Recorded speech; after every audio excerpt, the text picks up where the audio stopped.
Hello, everyone. Welcome back to the Wealth Frequency event. Today, we have a really special guest, Jordan Duvall. She is an award-winning creative director and brand strategist with over 25 years of experience in entertainment marketing and personal brand development. Her work includes campaigns for Lord of the Rings, Game of Thrones, Star Trek, and global talent such as Eddie Murphy and Ben Stiller. She is the founder of Ignite Your Soul brand, a brand and website design studio for women-led personal brands.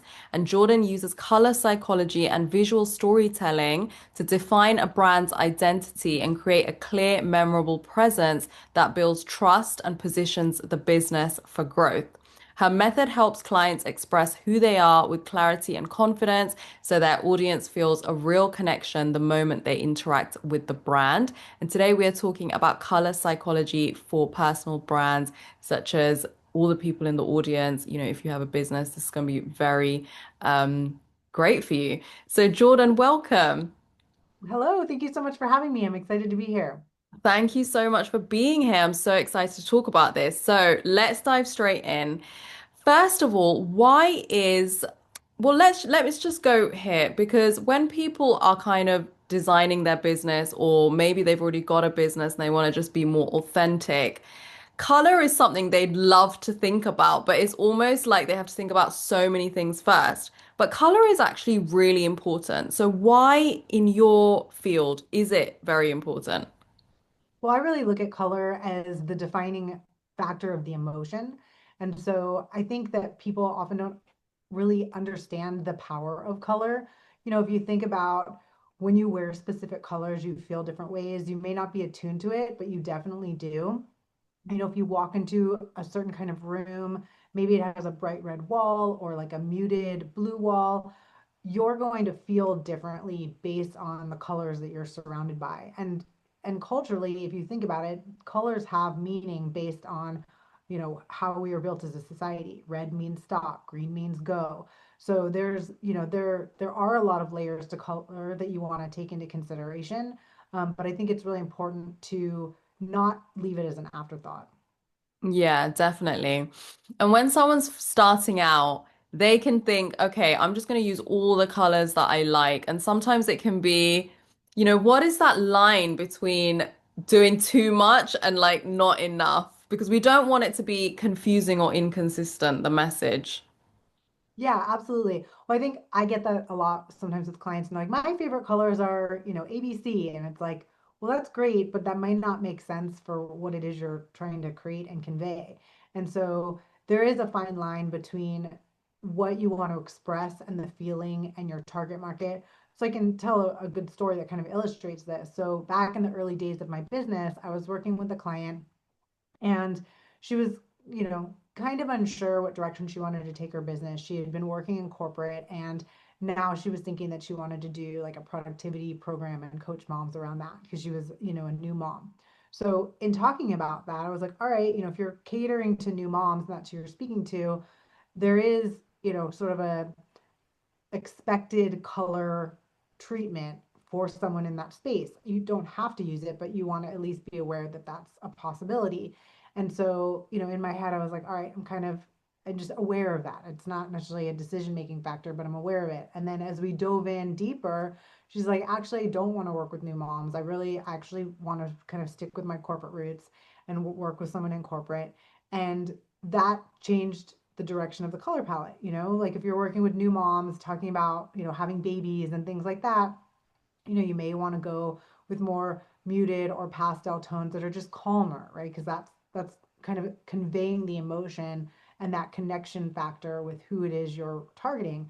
But that's not going to fly with corporate, right? You want to have something bolder, probably more gender neutral, like built around trust. And so these are the things that you want to keep in mind, and why choosing your favorite colors aren't often the best decision. Yeah, definitely. So what's important is really understanding who your core audience is and who you're speaking to before you even approach colors. Yeah, well, and also the feeling of your brand, right? Because I've had people say, I want to have a bold brand or I want to have a calm brand. And, for me, it's really about getting to the essence of the brand and what is really that strategic makeup of what your brand is and who you're targeting and, what is the entity of that brand. And, something that's going to be more bold again, and it's like kind of a word salad. It's like, well, is it bold and fun? Because if so, then, maybe you want some more like bright poppy colors. Is it bold and elegant? If so, maybe you want more jewel tones. So, it's for me, it's the first step is really creating your strategy and understanding the words of how you're describing your brand. And I'm actually in the process of developing a soul brand GPT that actually walks you through how to create an aligned business based on how you are built as a person. And like I'm using it myself and I'm like, this is the most amazing thing ever. Yeah. So that's pretty exciting. So that's, I think, really important to keep in mind is the different layers, and you don't have to overcomplicate it. But if like I said, want to have a bold brand, like I saw one person, they wanted to have a bold brand and they had this like very muted green color. And I'm like, there's just an incongruency here and it's confusing. And some people that are trained are going to recognize what the inconsistency is, but someone who's not is going to feel a subconscious repelling for the brand. Yeah, so true. So does somebody base their colors on who they are or who their audience is, or is it a combination of the two? Well, I actually approach it in a very unique way. So because I work with mostly personal brands, I build the color around the colors that really are aligned to the person themselves. And that's really the baseline. And then from there, we take the colors and we navigate them based on, who the audience is and what the feeling is and things along those lines. Because what I found is oftentimes, especially people that are newer, whenever I would teach branding in any of my programs, everything would be running smoothly. And then we get to the color piece and people would just disappear. Like Oh, they'd wow. Okay. go off into the rabbit hole and they'd be like, I don't know, I'm not sure. And they would just second guess themselves. And so I was like, I really need to create a framework that pulls people out of that and just there's a logic behind it, right? There's obviously like soul and emotion and intuition, but there's a logic behind it of why these decisions make sense. And so that's why I created my color magic process. Yeah. Could you tell us some tips on how we can find the colors? I know you talk a little bit about emotion as well. Mhm. So how can we start figuring out what colors are meant for us and our personal brand? Yeah. So, I mean, I think, like you said, first you want to really think about, what does your brand feel like? Who are you targeting?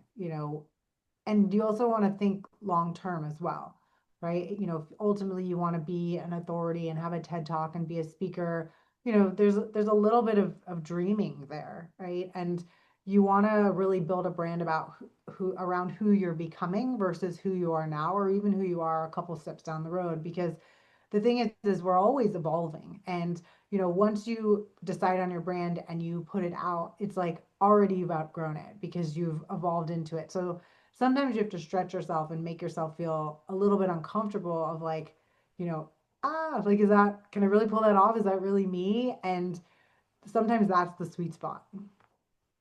Yeah, definitely. Is there anything else that we can tap into to find our colors? Yeah, well, I think, oftentimes I've noticed that a lot of times people are just naturally attracted to the colors that look best on them. Not always. Sometimes I have to be the bearer of bad news of you can't wear black. Don't shoot the messenger. Yeah. Um, but oftentimes, people are naturally gravitated towards it. And, I think, I have like a presentation I can walk through sort of the different layers of color to keep in mind. Because I think also one thing that I've noticed, especially when clients come to me, to help them with their palette is they can pick one color or two colors that go well together, but then they pick this combination of colors that they're not harmonized together. One has a different base that's warm and the others are cool, or one's more saturated and the other ones are muted. So you just want to make sure that as a grouping there's a calibration with the colors. Otherwise there's going to be this energetic dissonance. Yeah, you have got a beautiful presentation coming up for us, but before that, how does somebody know that their visual identity is like aligned and clear? Like, what are the signals when they look at the finished product that it's good to go? Yeah, that's a great question. So I think one is how people respond to it. Two is how you feel about it. Because a lot of people come to me and they're like, my brand feels disjointed. It doesn't feel like me. Something's off about it. And sometimes you feel that and you don't know exactly what's wrong. But that's a signal of, maybe you seek out help of, ask friends like what doesn't resonate with you, or seek out a professional. What is not vibing. So I think that's one way, if you're newer to kind of get some support. But, thinking about who you want to be and then how is it presented visually? Because I think the thing to think about is if you, let's just say you want to position yourself as a premium brand or a high-end brand, you have to detach yourself from the business and look at how you're presenting yourself and say, does my business present how I want to be perceived? Hmm. And sometimes that's hard because you're attached to it, right? But sometimes you have to give yourself a little tough love of like, oh, my fonts don't really look, they don't look cohesive. They don't look professional. I either need to go back to the drawing board or I need to get help of a professional. So you have to have that level of honesty with yourself and evaluate it, because you're out there looking at other brands and you're making judgments based on what you see, whether you realize it or not. You're looking at a brand, and if you can't do it for yourself, then it might be a good exercise to just, spend an hour or 2 hours looking into other people's brands, go to their websites, go to their Instagram, and just say, what do I like about it? What do I not like about it? Like I like the photos, or I like the color, or I like the textures, to kind of help yourself have that vocabulary to understand what it is that you're seeing. And then, maybe you come back right then, or you sleep on it the next day, and then you come back, pretend it's not your brand because sometimes that's hard, and just say, what realistically about this is not jiving? What doesn't feel like it's in alignment for me? Yeah, absolutely. So we have a good, 20 minutes. So we would love to know about your training because I've seen a little bit about it and I thought it was absolutely great to help people. So before we go to that, can you just talk a little bit about your free gift, which is create a magnetic personal brand? Yeah, so I have this free guide that really walks you through, the pillars of creating a magnetic brand. One of them talks a lot about the essence and that DNA of your brand and kind of guides you through what those elements are to take into consideration. I also walk you through some, meanings around color to kind of get the juices flowing of, oh, maybe I want to kind of land over here. And then also give you kind of a top line, what I was talking about, of how people perceive your brand, so sort of walk you through some tips and strategies for, how to know what is maybe something that's a more elevated choice versus something that's not. Amazing. Well, Jordan, can I hand it over to you so we can look at your beautiful training? Absolutely. I'm excited. Let's go for it. So Screen share. continue. I will come over here. All right. So I'm a big believer that color is energy. And I have a feeling that, most of the people that are watching this have a concept of energy and an understanding of energy. And, after you watch this training, I challenge you to go out and, you know, see how you feel in specific colors that you wear. Look at how other people present themselves. Does that, how do you perceive them based on what they how, what they're wearing? How, when you go into a restaurant, notice the walls, like, are they bright, dark, wood? Like, how, all of these design choices out in the world typically are done by professionals, and there's a reason behind it. So start to pay attention to that and just attune your eye to what things look like and how they make you feel. And that will help you really start to put that into your own brand. So I want to dive a little bit into color energetics. So, whether you realize it or not, color speaks louder than words because it conjures up specific emotions and evokes feelings and moods and reactions. And a brand really creates a vibe using those specific colors. And like I mentioned, you want to make sure that they're in harmony to one another. And they play a crucial role in shaping perceptions and the emotions around your brand. And as I mentioned, start to look at other people's brands and look at their colors and how do you feel about them. Jenna Kutcher is a really great example. She kind of went from more neutral plain stuff and then really stepped into her personality and has these like bright, fun, poppy colors. And it just gives her brand more energy and personality. And you're just drawn to her more because it's just more fun. And color really creates different psychological and emotional effects based on the different colors and shades and tones, and they influence mood, perception, behavior. And you want to be really intentional about the colors that you choose so you can convey particular messages around your brand. And color increases brand awareness by 80%. Like, think about it. When you think about Target, you think about the red circle. When you think about Starbucks, you think about the green emblem. When you think about, Facebook, you think about blue. So you can use color as an anchor to create a recognizable thing tied to your brand. Like, I know, I've been in the online business for many years, and there was like a hot pink phase where all the ladies were wearing hot pink. So, you can think about, this blue is one of my flattering colors and I love it and I wear it a lot, and people start to recognize you because I wear this blue. So you can choose a color that, can become really what you're known for. And it also influences 85% of shoppers' purchasing decisions, and 90% of a brand's assessment is based on color alone. So if you think about color psychology and branding, these are billion-dollar, million-dollar businesses, and they take color very seriously. Like, if you think of Hermes, they have their signature orange, and it's not just any orange. It's a very specific shade of orange. It's very like bright, juicy, and it's incorporated into their designs, their kind of packaging. So again, that when you see that orange, you think about that orange, you think about Hermes. And the same thing with Tiffany. They have their blue and they've actually trademarked their blue. And when you see that color in a magazine, or you see that box in a movie, or somebody hands you that box, you immediately know it's Tiffany. You immediately have that emotion of, oh my gosh, this is going to be some beautiful piece of jewelry. So, that's really powerful. And then you do have some big fashion brands or personal brands that use color to stand out. So, again, when I was talking about bold brands, if you want to have that like really bold, arresting brand presence, you can choose bold colors. You want to make sure that they work together and they don't vibrate and you can read text off of them, but that's a way you can go. These strong contrasts, they really make people feel excited about the things that you're presenting or what you're wearing or how you're showing up. And then you have brands like Gucci, Chanel, Tom Ford.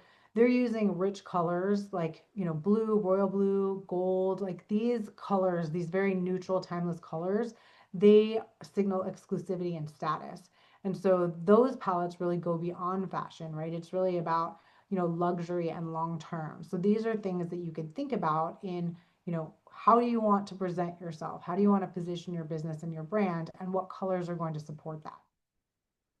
So I want to walk a little bit into color theory because I think that's going to help you understand the nuances of color. So, color theory is a study of how colors can be combined and used to create standout brands using tints, tones, shades, and hues. And these are really important concepts in color theory. So I'm going to go through all of them, but I want to give you a top line here. So tints, like, if you have, like, for example, this bright blue here, that's a saturated color. Like, there's nothing added to it. But a tint would be that color plus white. So that really is more of a pastel, right? So that's, when you think of pastels, those are tints. And then tones, this is created by adding gray to a color. So this makes it more muted. So this is where, you know, like heather colors, like if you go shopping and get heather shirts and pants and whatever, those all have gray mixed in them. And I cannot wear anything with gray to save my life. But it's looks amazing on the right person. And then shades are created by adding black to pure color. So this makes it much darker. And this, again, can make something moodier. It can be kind of like spiritual or mythical or mystical. Like, so again, it's different ways of treating color to position your business.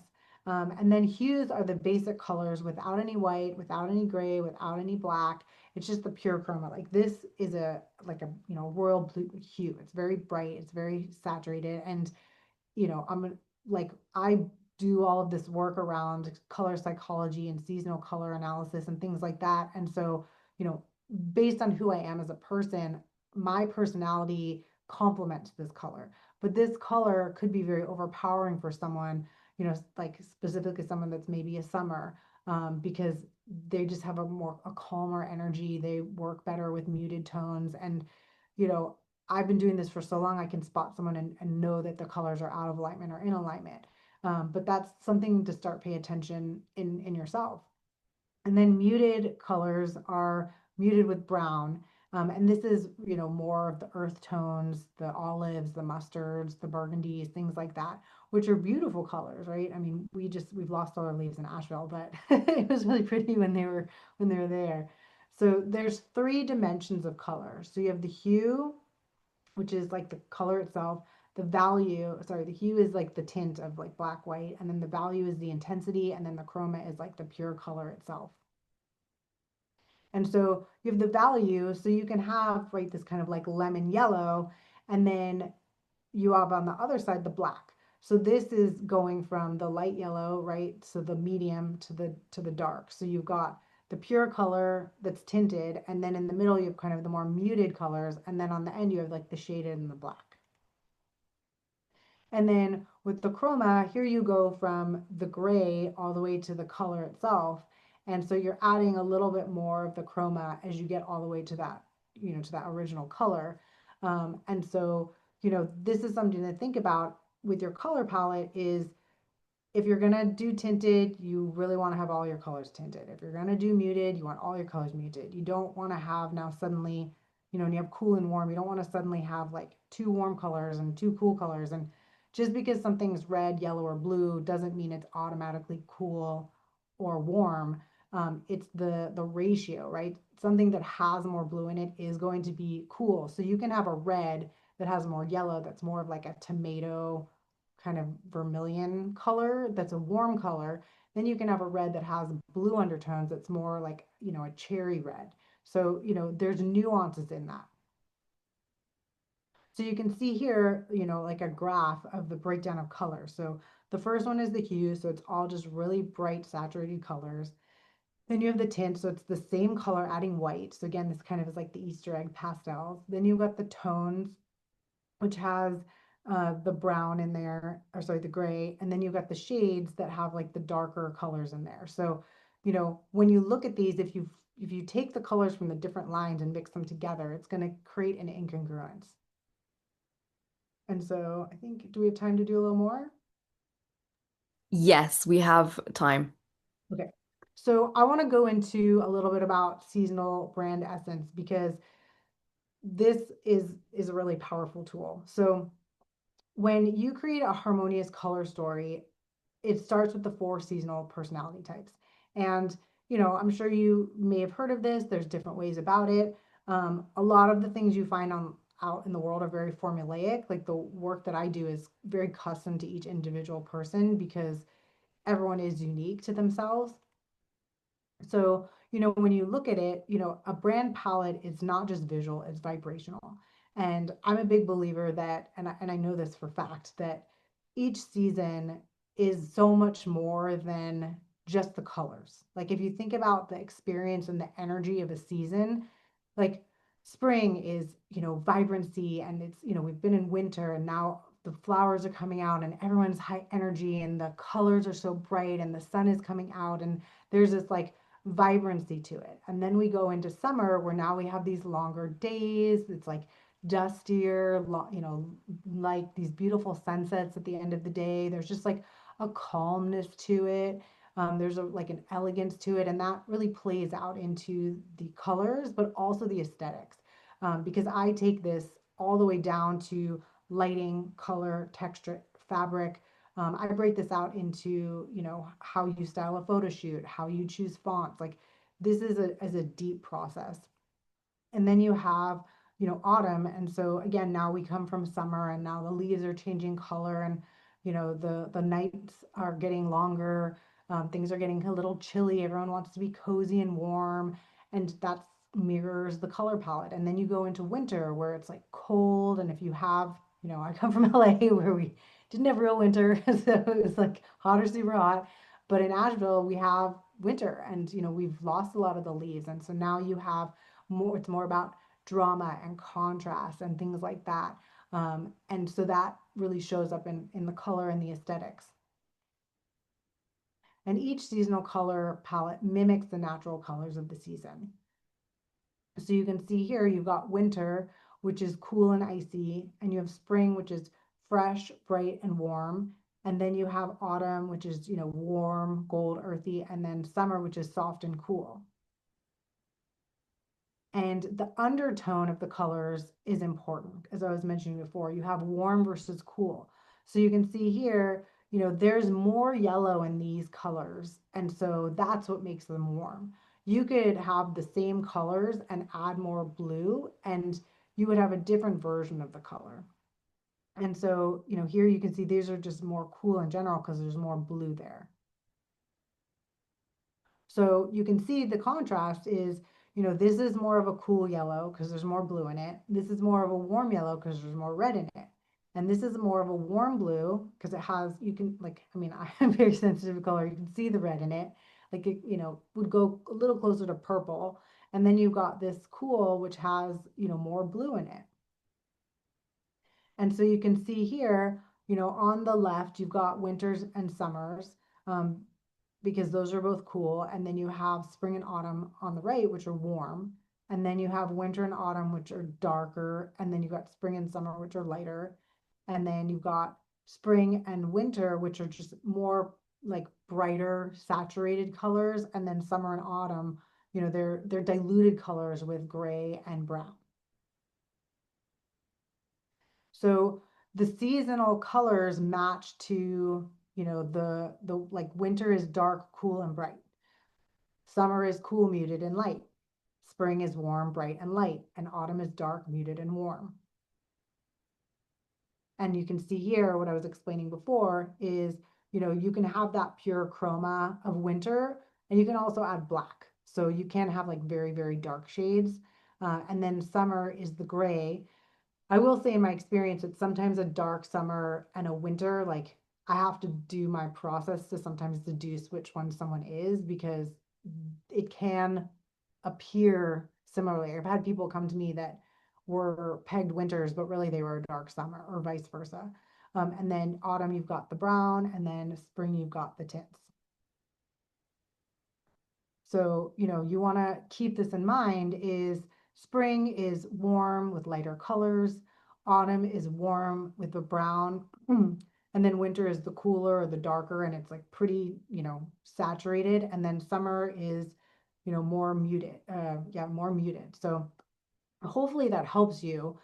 So you can, take this and think about it because when you're creating a palette, if you're going to have a lot of pastels and then throw in like, a mustard color, it's not going to be congruent. So keeping things all from the same family of all warm, all cool, all like brown base, gray base, bright color, that's a great place to start. And then from there, then you have to think from a design perspective, you need to make sure that you have a good selection of neutrals because you're going to need that for legibility. And then you want to have, one, maybe main color, one or two main colors, and then an accent color. So that's a good rule of thumb for, picking your palette on your own. So hopefully that was helpful.